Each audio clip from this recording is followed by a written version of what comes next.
नमस्कार। MHD 6 में आज हम उर्दू उर्दू भा उर्दू साहित्य लेखन के में जो कविताओं के बारे में ही विचार करेंगे। तो अब बात कर रहे थे कि खुसरो की कविताओं के कुछ नमूने यहाँ दिए जा रहे हैं। पहले कुछ नमूना जो पेश बताऊँ, 2 नमूने दूँगी। जैसे एक उनकी कविता रखने का अंदाज एक अलग तरीके से है। जैसे जब यार देखा नैन भर दिल की गई चिंता उतर, ऐसा नहीं कोई अजब राखे उसे समझाए कर।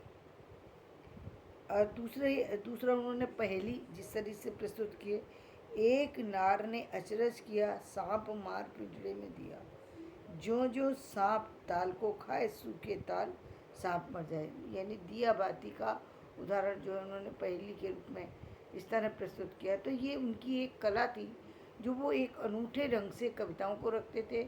और देखिए, चीज़ें सभी रखते हैं, लेकिन चीज़ों को रखने में कुछ नयापन लाना यह हर किसी के लिए संभव नहीं होता।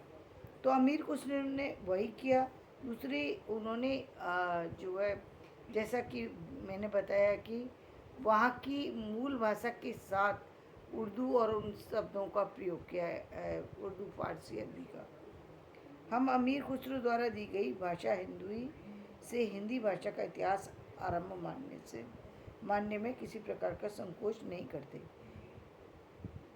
जानने योग्य बात यह है कि अमीर खुसरो के समय में हिंदुओं मुसलमानों का परस्पर मेल मिलाप, परस्पर भाषाओं के आदान प्रदान का बहुत बड़ा आधार रहा। फलस्वरूप जिस प्रकार राजस्थानी, बुंदेली, ब्रज, अवधी आदि भाषाओं का विकास क्रम चल रहा था, उसी प्रकार उर्दू भी अपना प्रभाव भारतीय समाज में व्यापक रूप से जमा रही थी। इस तरह ये जहाँ उत्तर भारत में केवल भाषा बन रही थी, साहित्यिक क्षेत्र से कोसों दूर थी, वहीं ये दक्षिण भारत में भाषा और साहित्य दोनों रूप में लोकप्रिय थी। मतलब जब इसका साहित्य उत्तर भारत में भाषा के रूप में उभर रहा था, तब ये बहुत ज़्यादा साहित्यिक रूप में चर्चित नहीं थी। मतलब उत्तर भारत में बहुत ज़्यादा चर्चित नहीं थी, दक्षिण भारत में लेकिन इसका साहित्यिक रूप भी उभर रहा था और भाषा का रूप भी उभर रहा था। यानी उर्दू को वहाँ पर दोनों तरह से स्थान मिल रहा था। इसके कई कारण थे। उनमें से मुख्य कारण ये भी था कि दिल्ली की फ़ौज में हिंदू मुसलमान दोनों ही थे।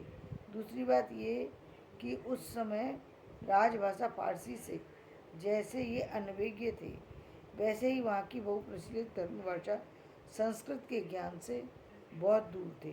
मतलब जो मुस्लिम समाज था वो संस्कृत से दूर था, और जो वहाँ की प्रचलित भाषा संस्कृत थी वो मतलब उससे बहुत दूर था, और उर्दू से वो करीब था, लेकिन वहाँ के लोग जो है वो उर्दू को जानने वाले नहीं थे।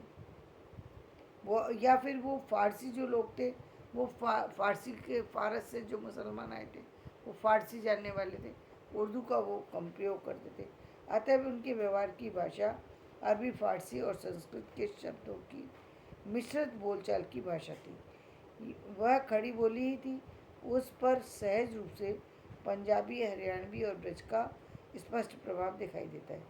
उर्दू की लोकप्रियता का दूसरा कारण शासन प्रबंध को सुचारू रूप से चलाने और कर वसूल करने के लिए राज दरबार की भाषा फारसी के साथ साथ स्थानीय भाषा का भी प्रयोग उस समय आवश्यक था। इससे उर्दू का बहुत विस्तार हुआ।